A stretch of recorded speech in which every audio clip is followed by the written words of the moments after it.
দীর্ঘ অপেক্ষার পর আগামীকাল 15 জানুয়ারি 2025 আমার বিয়ে, ইনশাল্লাহ। ইস্তিগফার কেবল পাপের ক্ষমা নয়, বরং জীবনযাত্রার প্রাচুর্য, মানসিক শান্তি এবং আল্লাহর রহমত লাভের অন্যতম মাধ্যম।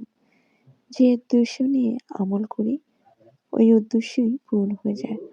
আল্লাহ সুবহানাহু ওয়া তাআলা আমার ডাক শুনছেন, আমার দোয়া কবুল করেছেন, আলহামদুলিল্লাহ। ইস্তিগফার ও দুরূদ শরীফের কোনো বিকল্প নেই। বেশি বেশি দুরূদ পাঠে নাকি দোয়া কবুল হয়। তারপর থেকে উঠে পড়ে লাগলাম, আল্লাহকে আমার দোয়া কবুল করতেই হবে। এই রমজানে সারাদিন বেশি বেশি দুরূদ আর ইস্তিগফার করেছি। আসসালামু আলাইকুম রাহমাতুল্লাহি ওয়া বারাকাতুহু। প্রিয় বোনেরা, আলহামদুলিল্লাহ, আলহামদুলিল্লাহ, আলহামদুলিল্লাহ। আল্লাহ আমার দোয়া কবুল করেছেন।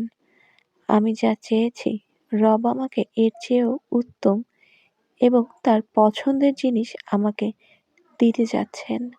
আগামীকাল ইনশাআল্লাহ, দীর্ঘ অপেক্ষার পর আগামীকাল 15 জানুয়ারি 2025 আমার বিয়ে, ইনশাআল্লাহ। আমার জন্য সবাই দোয়া করবেন। বারাকাল্লাহু লাকা ওয়া বারাকা আলাইকা ওয়া জামাআ বাইনাকুমা ফি খায়রিন। অর্থাৎ, আল্লাহ তোমাকে বরকত দান করুন, তোমাদের উভয়ের প্রতি বরকত নাজিল করুন এবং তোমাদের কল্যাণের সঙ্গে একত্রে রাখুন। আমিন ইয়া রাব্বুল আলামিন। আজকে যখন মাগরিবের নামাজ পড়ে আমি মোবাইল হাতে নিই, ফেসবুক খুলি, প্রথমেই এই গল্পটা আসে। মানে 2000। আমার চ্যানেলে অনেক বোনেরাই আছেন অবিবাহিত, যাদের বিয়ে হতে দেরি হচ্ছে, বিভিন্ন সমস্যা হচ্ছে। আমার কেন জানি মনে হয়েছে এই দোয়া কবুলের গল্পটা আল্লাহ সুবহানাহু ওয়া তাআলা আমার সামনে এনেছে আপনাদের জন্য। আল্লাহ তাআলা আমাদের সকলের দোয়া কবুল করুন। এবং যেই বোন এই দোয়া কবুলের গল্পটি শেয়ার করেছেন, যার বিয়ে 2025-এর 15 জানুয়ারি, বোন, আপনার এবং আপনার স্বামীর জন্য আমাদের সকলের তরফ থেকে অনেক অনেক দোয়া রইল। দ্বিতীয় দোয়া কবুলের গল্প ও আমল। গত মাসে আমার সাধারণ উপার্জনের চেয়ে 1 লক্ষ টাকারও বেশি আয় হয়েছে। এর পেছনে কোনো বিশেষ কারণ আমি পাইনি, যেমন অতিরিক্ত শ্রম বা অতিরিক্ত কাজ। তবে একমাত্র পার্থক্য যা লক্ষ্য করেছি তা হলো, গত মাসে আমি অন্যান্য মাসের তুলনায় প্রায় 20 গুণ বেশি ইস্তেগফার করেছি। ইস্তেগফারের বরকত ও গুরুত্ব এখানে স্পষ্ট হয়ে ওঠে। আল্লাহ তাআলা ইস্তেগফারের মাধ্যমে আমাদের রিজিকের দ্বারগুলো খুলে দেন এবং অনাকাঙ্ক্ষিত বাধাগুলো দূর করেন। ইস্তেগফার কেবল পাপের ক্ষমা নয়, বরং জীবনযাত্রায় প্রাচুর্য, মানসিক শান্তি এবং আল্লাহর রহমত লাভের অন্যতম মাধ্যম। শাহ মাহমুদ তন্ময় ভাইয়া এটি সোশ্যাল মিডিয়াতে শেয়ার করেছেন তার দোয়া কবুলের গল্প। শাহ মাহমুদ তন্ময় ভাই, আপনার জন্য অনেক অনেক দোয়া রইল। এত সুন্দরভাবে আপনি ইস্তেগফারের উপকারিতা তুলে ধরেছেন এবং নিজে বুঝতে পেরেছেন, এবং এই গল্পটি শেয়ার করে আপনি অন্যদেরকেও অনুপ্রাণিত করছেন যাতে সবাই ইস্তেগফার করে। আল্লাহ সুবহানাহু ওয়া তাআলা আপনাকে রক্ষা করুক এবং বেশি বেশি ইবাদত আমল করার তৌফিক দান করুন, আমিন। তৃতীয় দোয়া কবুলের গল্প ও আমল। যদি কোনো ভাই বোন বেশি সমস্যায় আছেন, দোয়া কবুল হচ্ছে না, তাহলে এই আমলগুলো করতে পারেন। প্রতিদিন দুরুদে ইব্রাহিম 500 বার, ছোট দুরুদ 1000 বার, ইস্তিগফার 1000 বার, কমের পক্ষে হলেও 1000 বার করে সবগুলোই পড়তে পারেন। এর চেয়েও যত বেশি সম্ভব পড়ার চেষ্টা করবেন। বিশ্বাস করেন ভাই, যে উদ্দেশ্য নিয়ে আমলগুলো করি ওই উদ্দেশ্যই পূরণ হয়ে যায়, আলহামদুলিল্লাহ। চতুর্থ দোয়া কবুলের গল্প ও আমল। আমি গত 5 মাস ধরে বাচ্চার জন্য চেষ্টা করছিলাম, কিন্তু কনসিভ হচ্ছিল না। তৎপর সন্তান লাভের জন্য আমল করা শুরু করলাম। আলহামদুলিল্লাহ, এই মাসে আমি কনসিভ করেছি। আল্লাহ সুবহানাহু ওয়া তাআলা আমার ডাক শুনেছেন, আমার দোয়া কবুল করেছেন। আলহামদুলিল্লাহ, আলহামদুলিল্লাহ, আলহামদুলিল্লাহ। ইস্তেগফার ও দুরূদ শরীফের কোনো বিকল্প নেই। সবাই বেশি বেশি ইস্তেগফার মানে আস্তাগফিরুল্লাহ ও দুরূদ পড়ুন। আল্লাহ সুবহানাহু ওয়া তাআলা সবার দোয়া কবুল করবেন ইনশাআল্লাহ, ইনশাআল্লাহ। পঞ্চম, দোয়া কবুলের গল্প ও আমল।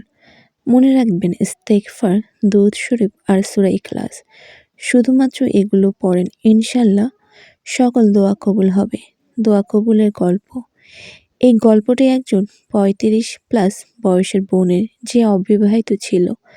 বোনটি বলে যে সে এই বয়সে ঘরে বসেছিল এবং তার কোনো চাকরিও ছিল না।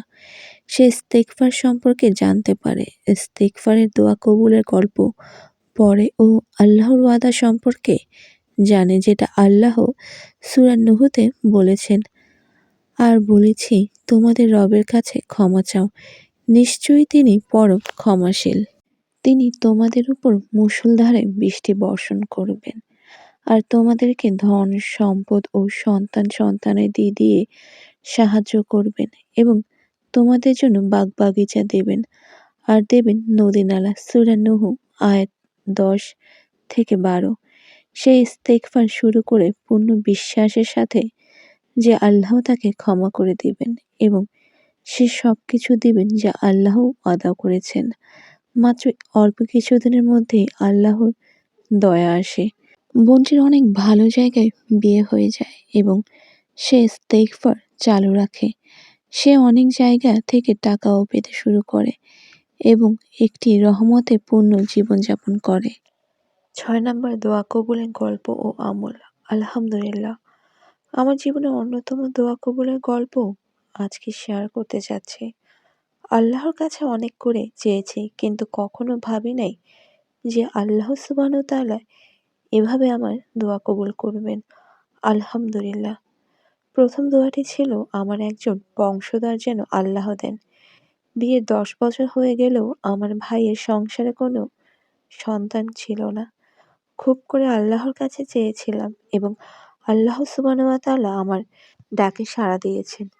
২৬শে ডিসেম্বর ২০২০ আমার ভাই একটি পুত্র সন্তানের বাবা হলেন। আলহামদুলিল্লাহ। দ্বিতীয় দোয়াটি ছিল দ্রুত বৈবাহিক বন্ধনে আবদ্ধ হওয়া। একজন জীবনসঙ্গী পাওয়ার জন্য নিয়মিত দোয়া করেছি। ২৬ ফেব্রুয়ারি ২০২১ বৈবাহিক বন্ধনে আবদ্ধ হই। আলহামদুলিল্লাহ। আমার অন্যতম আমল ছিল ৫ ওয়াক্ত সালাত আদায়ের সাথে নিয়মিত তাহাজ্জুদ সালাত আদায় করা। এমন কোনো দিন ছিল না যে আমি তাহাজ্জুদ সালাত আদায় করিনি। কেউ নিরাশ হবেন না। আল্লাহ সুবহানাহু ওয়া তাআলার কাছে চাইতে থাকবেন ইনশাআল্লাহ। আল্লাহ সুবহানাহু ওয়া তাআলা অবশ্যই আপনার ডাকে সাড়া দিবেন। এক বোনের দোয়া কবুলের গল্প। সুবহানাল্লাহ। সপ্তম, দোয়া কবুলের গল্প। আজকে আমি সবার সাথে আমার দোয়া কবুলের গল্প শেয়ার করতে এসেছি। আল্লাহ মন থেকে চাইলে কাউকেই ফিরায় না। আজকে আরেকবার তার প্রমাণ পেলাম। আলহামদুলিল্লাহ। ঈমানও অনেক মজবুত হয়ে গেল। একটা জিনিস মন থেকে অনেক চাচ্ছিলাম, কিন্তু বারবার হতাশ হচ্ছিলাম। ৩ বছর ধরে অপেক্ষায় ছিলাম। হঠাৎ একদিন আপনাদের দোয়া কবুলের একটা গল্প সামনে আসে। বেশি বেশি দুরূদ পাঠে নাকি দোয়া কবুল হয়। তারপর থেকে উঠে পড়ে লাগলাম, আল্লাহকে আমার দোয়া কবুল করতেই হবে। এই রমজানে সারাদিন বেশি বেশি দুরূদ আর ইস্তেগফার পড়েছি আর তাহাজ্জুদও বাদ দেইনি। আমি আরেকটা আমলও করেছি। নামাজ শেষে ৭ বার দুরূদ, ১১ বার সূরা আল মারিয়ার ১১৪ নম্বর আয়াত, আবার ৭ বার দুরূদ পড়েছি। এই আমলটাও মনে বিশ্বাস রেখে করেছি। আলহামদুলিল্লাহ। আপুরা বিশ্বাস করেন, আল্লাহ আজকে অসম্ভবকে সম্ভব করে দিয়েছে। আল্লাহর কাছে লাখো লাখো শুকরিয়া। আর আপনাদের জন্য মন থেকে দোয়া। আপনার মাধ্যমে সবার কাছে কথাগুলো শেয়ার করতে চাই। ধন্যবাদ। উম্মে হাবিবা স্বর্ণা। আজকের পর্বের সর্বশেষ দোয়া কবুলের গল্প। অষ্টম, দোয়া কবুলের অলৌকিক গল্প ও আমল। হঠাৎ করেই আমার পিঠে ব্যথা শুরু হয়। আমি হাঁটতে পারছিলাম না, দাঁড়াতে পারছিলাম না, এমনকি নামাজও পড়তে পারছিলাম না। আমি ডাক্তারের কাছে যাই এবং জানতে পারি যে আমার স্পাইনাল স্টেনিয়াস হয়েছে আমি অনেক চিন্তায় পড়ে যাই। আমি বাসায় এসে ইস্তেগফার আর দুরূদ পড়া শুরু করি। আলহামদুলিল্লাহ এগুলো করার পর আল্লাহ আমাকে শেফা দেন। আলহামদুলিল্লাহ আমি এখন সম্পূর্ণ সুস্থ। অবশ্যই ইস্তেগফার আর দুরূদের মিরাকেল হয়। আপনারা যারা আমার ভিডিওগুলোতে কমেন্ট করেছেন, আচ্ছা দুরূদও পড়ে দেখি, আচ্ছা এটাও করে দেখি দোয়া কবুল হয় কি হয় না। অনেক তো করলাম, আমি অনেক তো পড়ি, কোনো কিছুই তো হয় না। আপুরা হতাশ হবেন না। আল্লাহ সুবহানাহু ওয়া তাআলা অবশ্যই আপনার আমার দোয়া কবুল করবে। আমরা যেই কঠিন পরিস্থিতিতে থাকি না কেন আমাদের উচিত আল্লাহ সুবহানাহু ওয়া তাআলার প্রতি আলহামদুলিল্লাহ বলে শুকরিয়া আদায় করে তার জন্য ইস্তেগফার করা। নবীজি হযরত মুহাম্মদ সাল্লাল্লাহু আলাইহি সাল্লামের উপর দুরূদ পেশ করা। আপনারা কেন ভুলে যাচ্ছেন এই পৃথিবীটা একটি পরীক্ষা কেন্দ্র। আল্লাহ সুবহানাহু ওয়া তাআলা আপনাকে পরীক্ষা করছেন। হয়তো দেরি করে দিচ্ছেন এই কারণে। আল্লাহ সুবহানাহু ওয়া তাআলা অনেক কঠিন সময়ে তার বান্দাদের ঈমান পরীক্ষা করে। আচ্ছা দেখি তো আরেকটু কঠিন সমস্যার মধ্যে ফালিয়ে যে ওর ঈমান কতটুকু, আমার প্রতি আস্থা কতটুকু। আপনি যে অবস্থাতেই থাকেন আলহামদুলিল্লাহ বলে ইস্তেগফার করুন, দুরূদ পড়ুন এবং আল্লাহ সুবহানাহু তাআলার উপর পরিপূর্ণ তাওয়াক্কুল রেখে দোয়া করুন। ইনশাআল্লাহ আল্লাহ তাআলা অবশ্যই আপনার আমার সকলেরকে যে যেরকম কঠিন পরিস্থিতি থাকি না কেন আল্লাহ তাআলা আমাদেরকে সেই পরিস্থিতি থেকে উদ্ধার করবেন। কারণ সম্ভব অসম্ভবের মালিক আল্লাহ সুবহানাহু তাআলা। আল্লাহ সুবহানাহু তাআলার কাছে কোনো কিছুই অসম্ভব না। তিনি অবশ্যই আমাদেরকে এই কঠিন পরিস্থিতি থেকে উদ্ধার করবেন। সাহায্য শুধুমাত্র একজনই করেন, সে হচ্ছে আল্লাহ সুবহানাহু তাআলা। পরিস্থিতি, আমাদের সমস্যা শুধুমাত্র একজনই সমাধান করতে পারে, একজনই পরিবর্তন করতে পারে। আর তিনি মহান রব্বুল আলামিন আল্লাহ সুবহানাহু তাআলা। তাই সব কিছু বাদ দিয়ে দোয়া করতে থাকুন, ইস্তেগফার করতে থাকুন, দুরূদ পড়তে থাকুন। ইনশাআল্লাহ আল্লাহ তাআলা আমাদের সকলকে আমল করার তৌফিক দান করুন। আমিন সুম্মা আমিন।